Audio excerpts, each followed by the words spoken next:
Oh my goodness! Anong nangyayari sa Pilipinas? GDP third quarter is down massively 4%. Saan ka nakikita ng ganitong GDP? For the past decade. Di ba? Maliban nung COVID kasi nung COVID syempre lockdown eh. Eto, open yung economy and we are down 4%. BBM, Bongbong Marcos Jr., anong gagawin natin? Bakit ganito? So, remember nung nakaraan, nagkaroon ng gap down yung PSEI. Ito na yun. Feeling ko ito yun. No? May mga insider na nakatunog na magre-report ng 4% ang GDP Pilipinas kaya biglang nag-sell down and I think mag-sell down ba to? Feeling ko possible na yung puntahan to. Yung 5.3, di ba? Yung support niya nung COVID. Okay? Yung corruption support ni Janet Napoles, wala na, mabubutas na to, no? Yo, actually, nandyan siya ngayon eh. Butas na siya eh, no? Di ba? Remember nung mga nakaraan, pabiro kong sinasabi, eto yung corruption support. Janet Napoles, binutas niya and I think eto na tabagsak niya. So, maganda-handa kayo. Brace for impact. We are going down. BBM, ang galing mo. Okay? Ang galing ng economic team mo.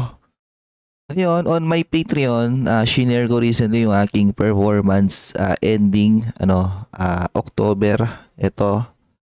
Na year to date, I'm still up around 20%. Pero wish na nagsisimula pa yung November, down na naman ako. Namumula na naman. And for sure, madami sa inyo namumula din.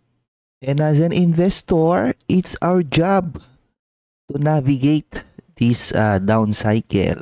Paano mag-navigate nitong down cycle? It's to make adjustments sa ating portfolio. And if you want exclusive investing related contents in the Philippine stock market, check the pinned comment and mukhang makaparami ako ng discussion Kapag ganitong down cycle, mukhang madaming magbababaan dyan Anyways, ongoing ngayon yung earnings season and so far, I think a lot of them are still doing well. At least yung mga nag-report na mga blue chips except for DMC, SCC kasi may known na weakness talaga yung mga companies na yan. Pero yung iba, yan, CNPF, ICT, C Plus pala because of regulation nag-down siya. Ito kaka-report ng Globe, down kasi yung GCash affected.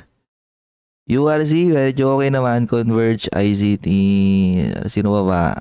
Sino ba yung mga nag-report dito?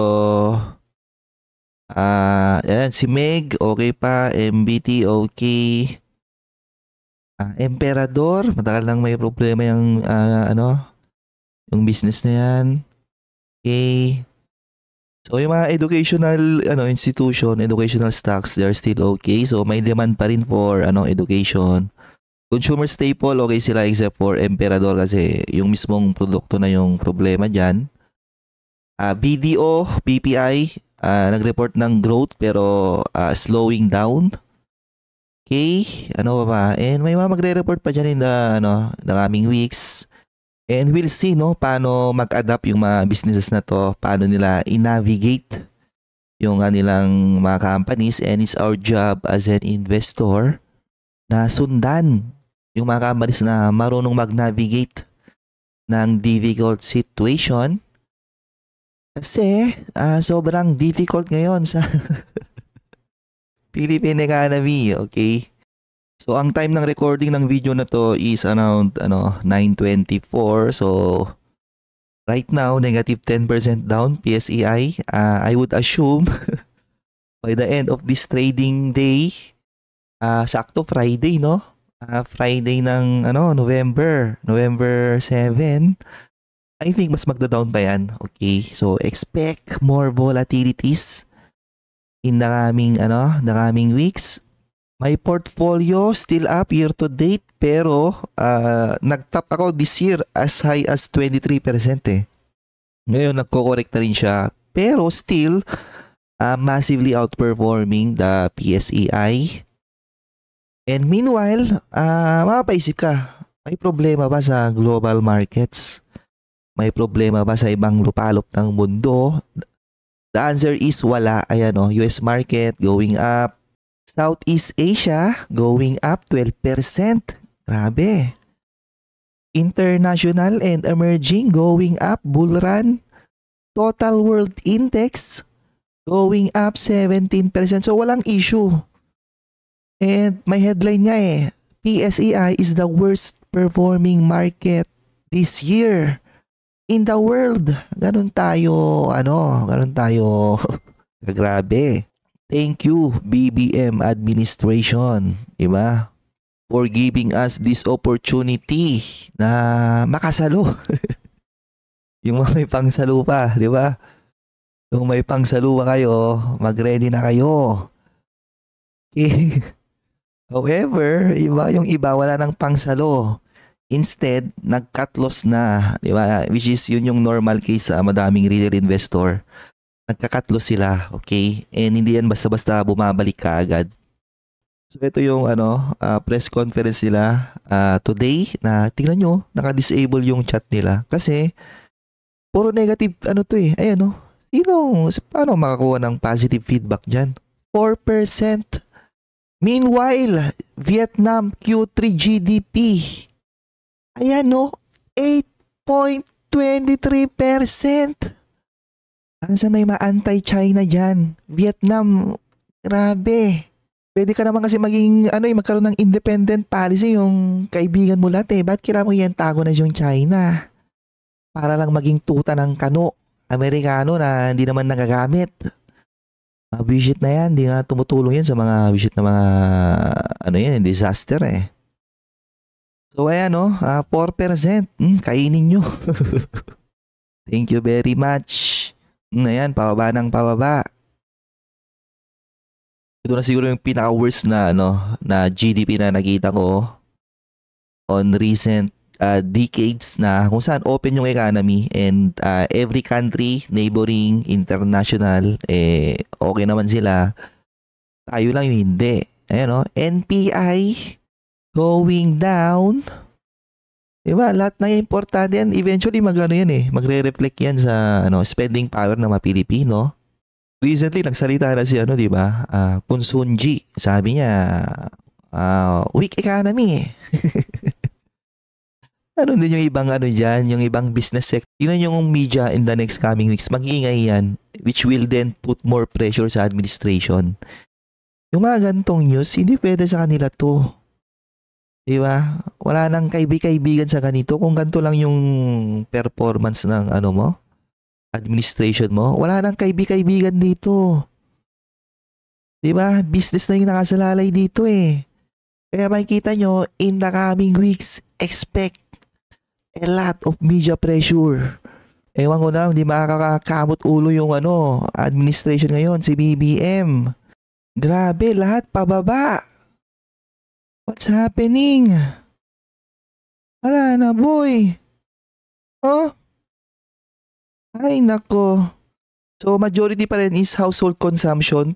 Pero pag mga ganito na, nagiging weak yung economic indicator, eventually kasi, pag weak yung economic indicator, yung mga businesses na gustong mag-expand, titigil yan. Okay? Ibig sabihin, yung mga future job generation, mawawala yan. Okay? And then, eventually, magko-cost cutting yan. Yung mga may trabaho na, mawawalan pa sila ng trabaho. Ang mangyayari niyan, yung spending power ng mga Pilipino, mabawasan kasi magtitipid na yung mga tao. Yun. Okay, yan yan yung start ng chain effect na anong gagawin natin? Diba? Wala na. It's over. Hindi pwedeng magpatuloy to. Na malamang yung Malacanang ngayon yan, pinuputakti na ngayon yan ng iba't ibang klase ng ng tawag ng business community. Lahat ng sector siguro tumatawag na yun dyan putting pressure on the current administration. Hindi pwede to guys. Wala. Ang pangit. Ay ano to? Ang laki ng binabagsak ko. Ba't ganito? Ay nako. And ayun na nga. So nag-open na yung market and we're on the red. And I expect na possible mag-continue pa to, no? Throughout the day or maybe in the coming days kapag na-digest na to ng madaming institution, kumalat na yung yung mga mga media release, Philippine GDP down 4%, di ba?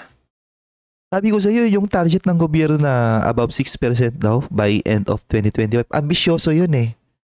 Well, it seems mukhang hindi nga sila papalo ng 5.5% eh.